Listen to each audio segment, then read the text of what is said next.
Estima-se que cerca de 2 a 3% da população mundial manifeste sintomas de perturbação obsessiva-compulsiva. Quando é que passamos da mania à obsessão? Há quem viva com a mentira e minta compulsivamente. Há quem tenha obsessão pela arrumação. No Viva Saúde de hoje vamos descobrir como é que se manifesta esta perturbação e de que forma é vista pela sociedade. Para isso, temos connosco o Dr. António Sampaio, psiquiatra. Bem-vindo, doutor. Obrigado. O que é a perturbação obsessiva-compulsiva? É uma perturbação que justamente tem imenso a ver com o nome, porque muitas perturbações não têm nada a ver com o nome. Esta perturbação tem a ver com uma obsessão. E o que é uma obsessão? É um pensamento ou uma ideia ou uma atitude que se torna para o indivíduo muito incómoda e que tem a necessidade de a neutralizar através de justamente qualquer coisa que se chama a compulsão. Ou seja, por exemplo, se eu tenho a ideia que ao abrir uma porta fico contaminado com os micróbios ou o que seja que estão no puxador da porta e que aquilo me vai fazer mal, embora eu saiba o absurdo da situação, essa ideia não me deixa, esse pensamento não me larga, eu tenho que ir mais ou menos assim com a mão até ao próximo lavatório desfazer essa ideia. Está claro que quanto mais forte for a obsessão, mais forte tem que ser a compulsão. E pode não me chegar a uma lavagem, conheci pacientes que faziam 16 lavagens consecutivas. Como, aliás, a ideia de uma ideia obsessiva do assento no medo da minha fragilidade na verificação da porta de casa, pode-me levar a levantar-me de noite e a verificar a porta muitíssimas vezes e ter até, para que eu não volte a verificar a porta, associar a isso rituais. Por exemplo, eu vejo a porta e depois dou 3 pancadas. Para eu chegar depois à minha cama e dizer, não, eu até dei 3 pancadas e, portanto, é porque verifiquei. Mas será que dei as 3 pancadas e não verifiquei bem? Bem, e depois aquilo começa a germinar e o indivíduo começa a ficar ansioso. E depois é justamente nesta luta entre a ansiedade e a compulsão que não compensa. Se eu hei de estar aqui a noite toda, mais vale lá ir outra vez. E isto torna a vida um inferno, porque depois isto apanha muitas esferas. Claro, em cada indivíduo apanhará uma esfera mais forte do que outras, mas que leva a que se perca muito tempo e, sobretudo, o pensamento seja dominado por qualquer coisa que é doentio, não produtivo, não, estéril, porque daqui não surge nada. É um pensamento dedicado a qualquer coisa que não leva a nada, não leva ao meu crescimento enquanto pessoa, não leva à aquisição de conhecimento, não leva a coisa nenhuma.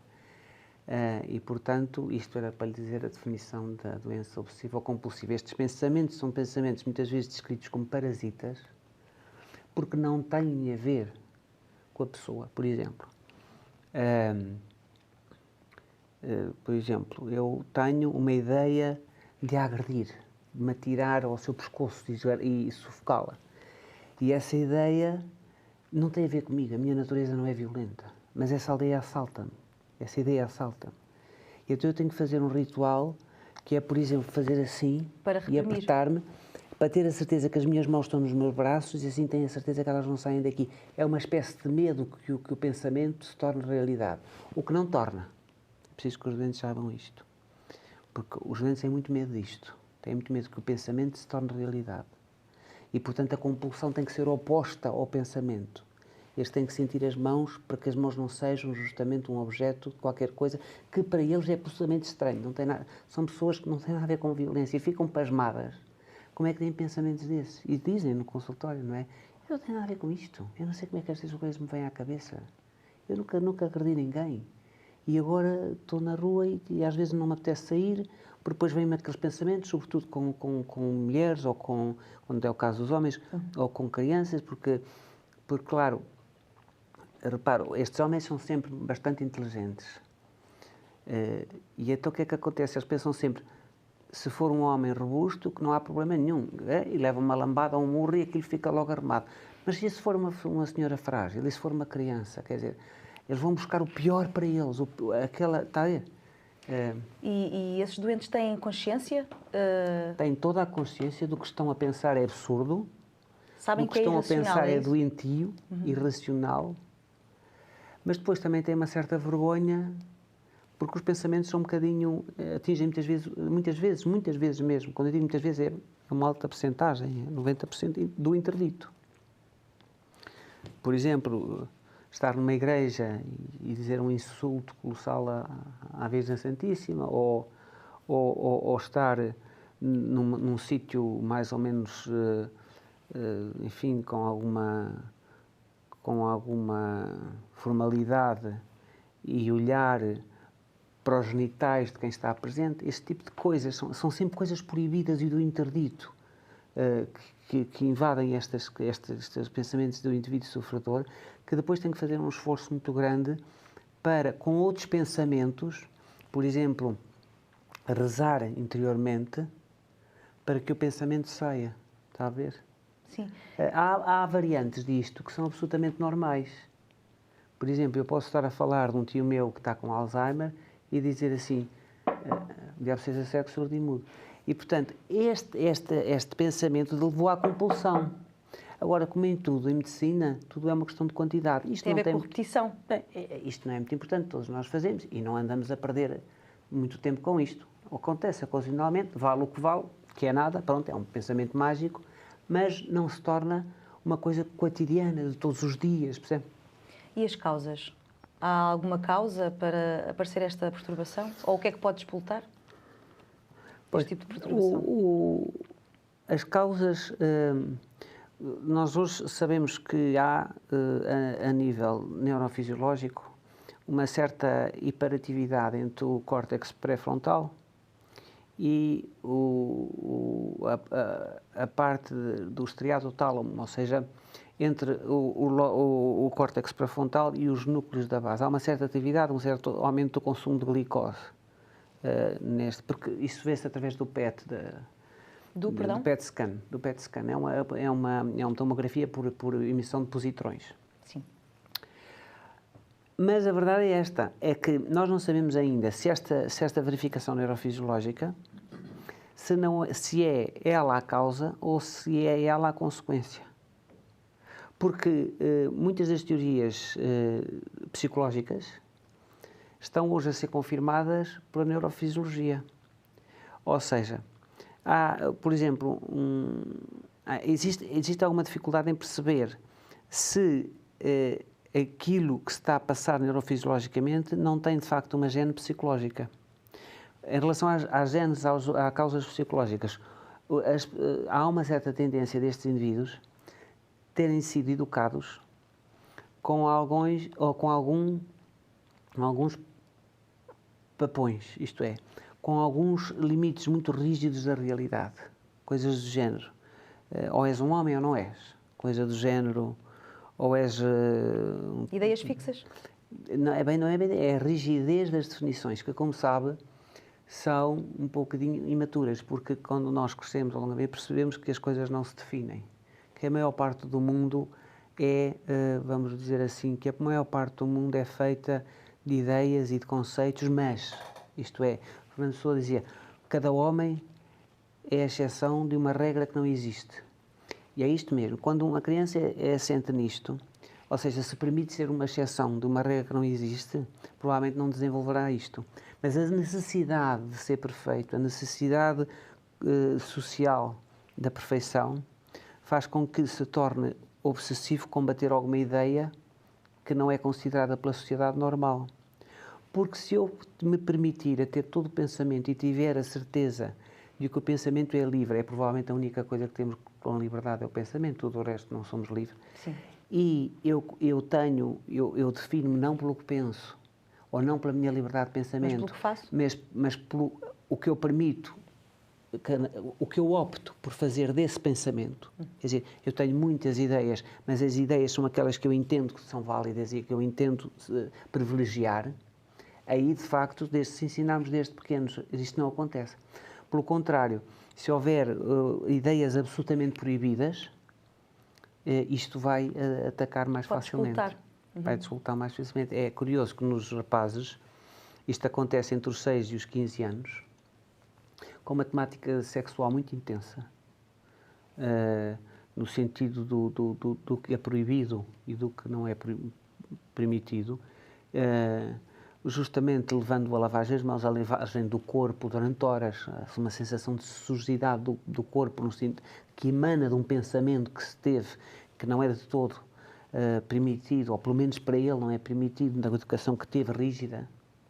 E, portanto, a limpeza desses tais pensamentos que, eventualmente, ou ações, por exemplo, masturbatórias, ou o que seja, a necessidade que aquele indivíduo tem de depois passar por uma compulsão que, vamos lá ver, que neutralize a ideia da sujidade, isso acontece muito nestas idades, que nos homens é mais cedo. Depois as mulheres têm isto mais tarde, por volta dos 20 anos, é diferente. Embora sejam na idade adulta, esta doença é mais comum nas mulheres.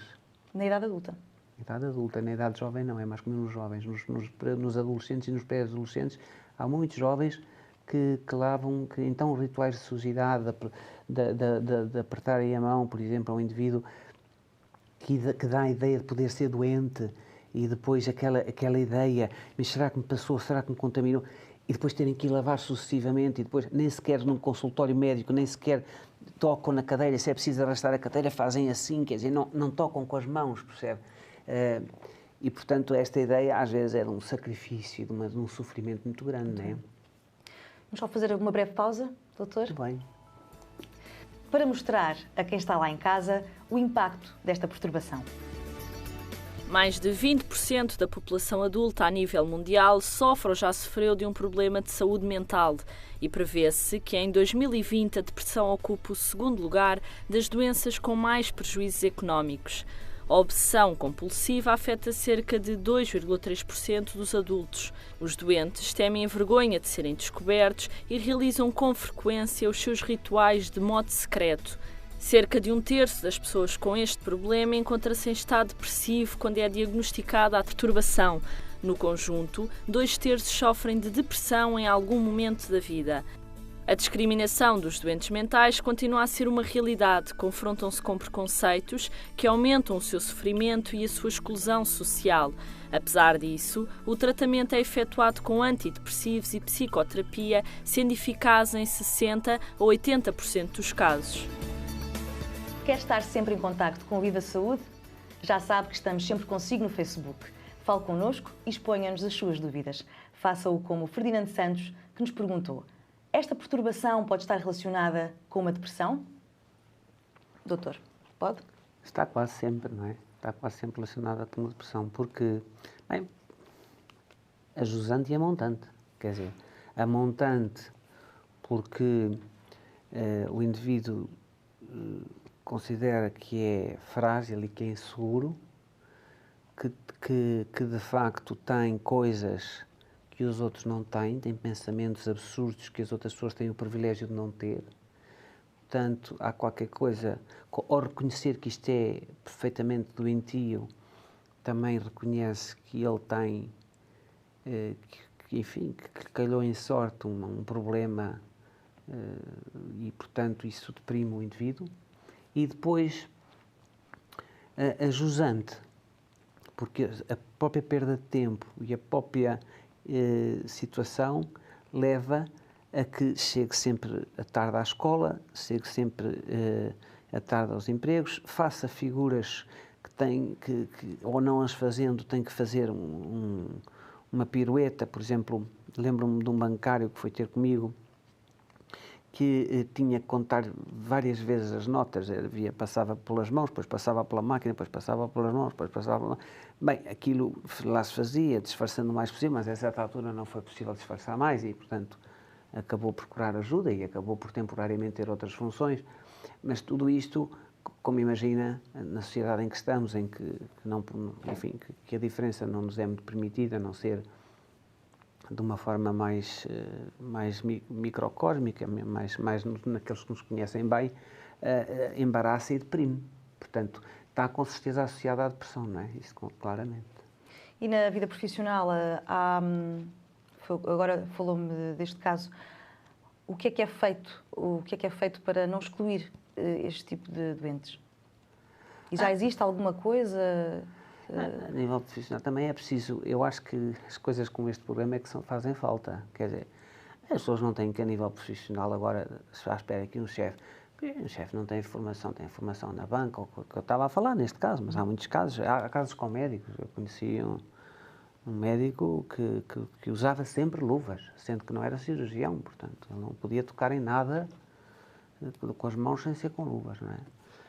E, portanto, na vida profissional isto é muito embaraçador e não estamos à espera que seja as FIAs a tomar conta disto. Quer dizer, o que tem que ter é a informação dizendo que isto se trata, que importa. Que isto se trata aqui.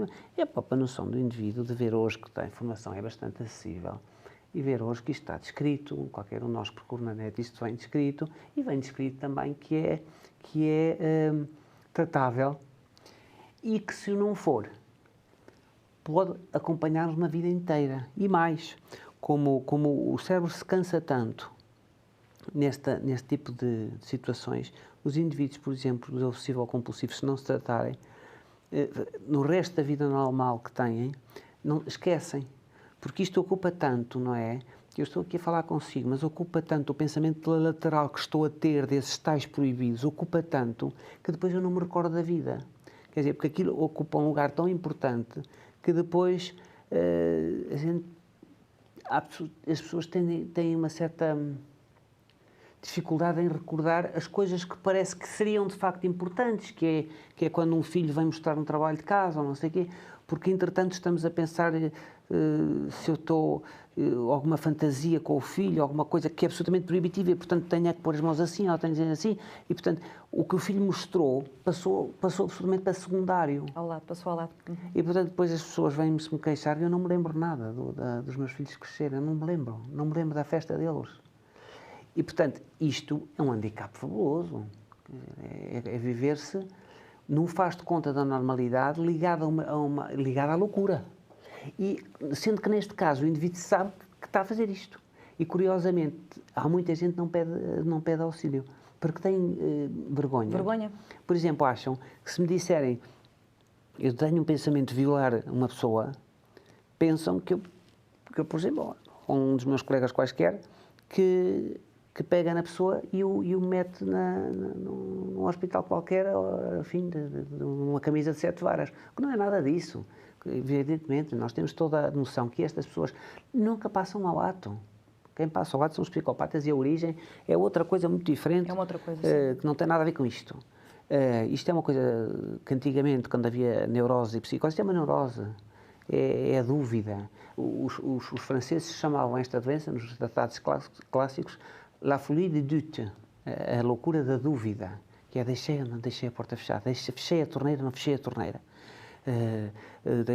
apaguei as luzes, fechei o gás, tudo.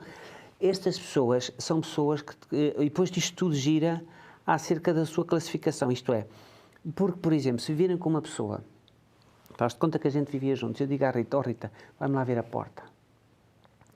Quer dizer, eles não confiam neles, então delegam. Porque eles já sabem que têm que ir lá 3 vezes e 4 vezes, então passam, não é? Mas depois também tem outra coisa, é que também têm um certo perfeccionismo e pensam, ele é que vê bem. Primeiro é que sabe que isto é de facto um sofrimento muito grande. E alguns jovens já pedem muito auxílio e conseguem perceber aquilo que eu disse há bocado, que é muito importante, que é o nosso pensamento pode ter as ideias todas que quisermos, e um homem é grande nisso.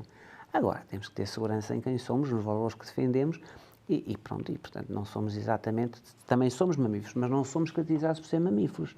Evidentemente que um cão tem uma ideia qualquer da abocanhar, a bocanha tem uma ideia qualquer da casalar, nós não, temos essa parte que existe. Uma racionalidade. Que existe, sim senhor, que existe, que é instintiva, mas outra muito maior e que faz muito mais parte do homem, que é aquilo que considera para si os seus valores e ter um comportamento adequado. Isto é tão fácil de transmitir. Quer dizer, não ter medo dos pensamentos, mas ter a segurança de que os domina, não é? Nos atos, não é? E no que é que consiste o tratamento? Nesta perturbação, o que é que pode ser feito? Há várias abordagens. Evidentemente que hoje é consensual no tratamento deste tipo de situações que a união entre a psiquiatria chamada biológica e as psicoterapias é que tem bons resultados, não é? Hoje sabemos que os antidepressivos, sobretudo aqueles que nós sabemos que inibem a recaptação de serotonina, são altamente eficazes nesta situação, justamente porque fazem, de alguma maneira, elevam um pouco a autoconfiança e, portanto, diminuem um pouco a situação da dúvida e da insegurança. Também sabemos que a psicoterapia, mesmo do ponto de vista analítico, é positiva, e outro tipo de psicoterapia, que é a behaviorista, a comportamental, no sentido de treinar a pessoa com o apoio.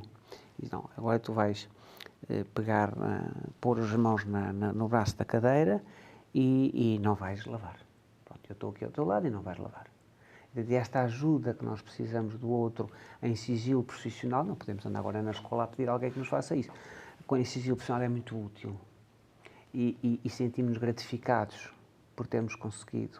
Porque o homem tem esta coisa, gratifica-se quando consegue vencer as suas próprias limitações. Isto é muito bom.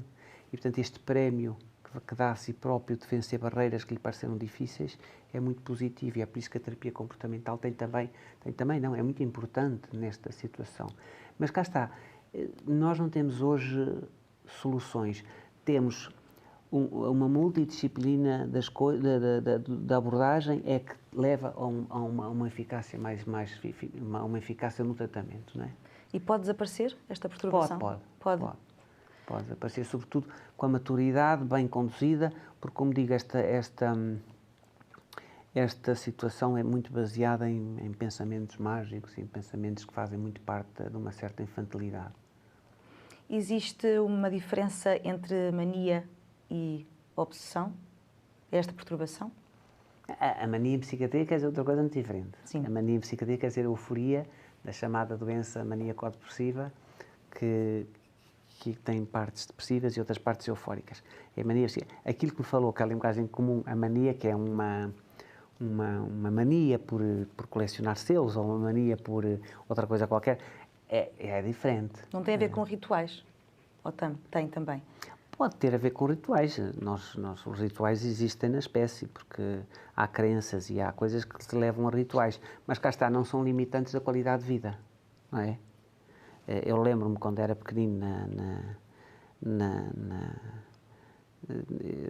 a minha família é oriunda de Mursa, e havia umas coisas que eram as alminhas, e havia depois a igreja, e quem passasse pelas alminhas ou quem passasse pela igreja benzia-se. Não sei se se considera mania ou não, mas quer dizer, são coisas que fazem parte da tradição dos povos e que não têm nada a ver com a doença. Mesmo no parte das manias em que são mais diferentes e não faz parte dos povos. Imagino que eu tenho a mania de achar que vestindo de preto me dá uma sorte especial.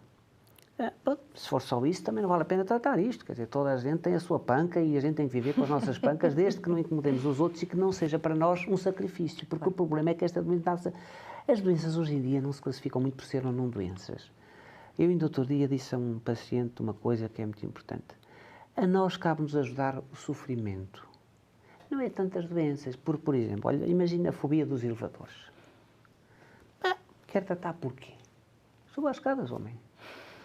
Evidentemente, não é? Há coisas com que a gente pode viver. Sim. Quer dizer, não é preciso também está tudo. Nós temos todo o direito a ter umas pancas. Se há alguma panca até nos faz andar mais, então vai. É mais saudável, é uma panca saudável, digamos. Portanto, assim. As coisas só devem ser abordadas não por serem doenças. A fobia vem no classificação internacional das doenças.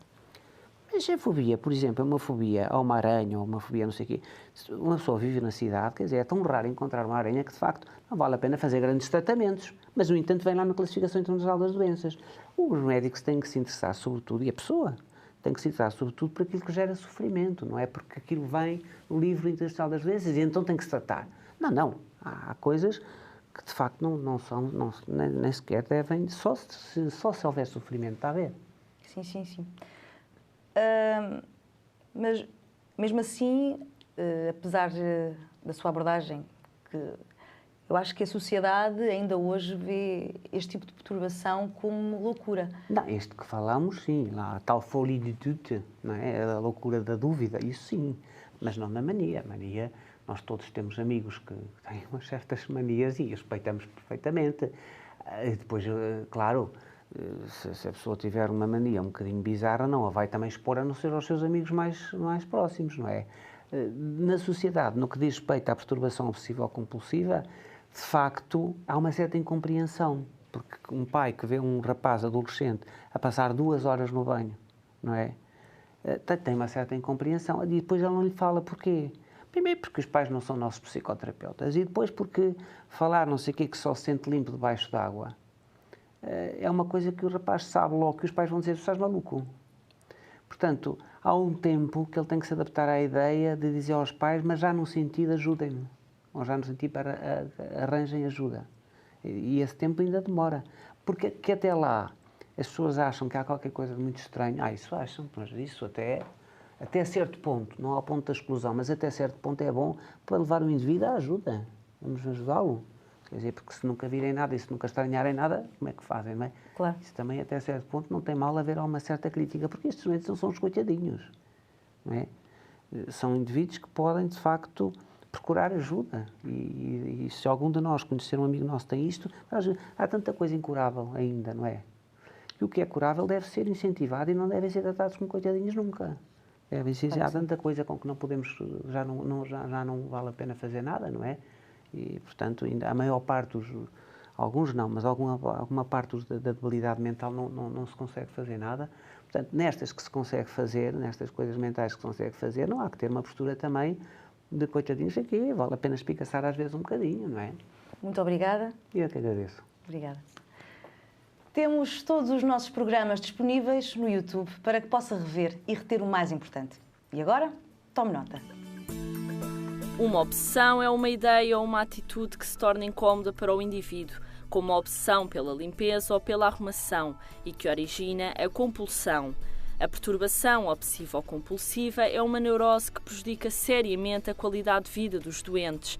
Esta doença está associada a estados críticos de ansiedade ou de depressão. O doente tem consciência dos seus pensamentos irracionais, mas estes são incontroláveis.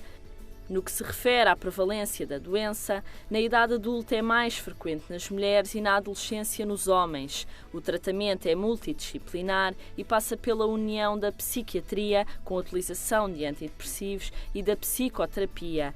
Cuide da sua saúde mental. A perturbação obsessiva-compulsiva pode ter tratamento. Aos primeiros sintomas, consulte sempre um especialista.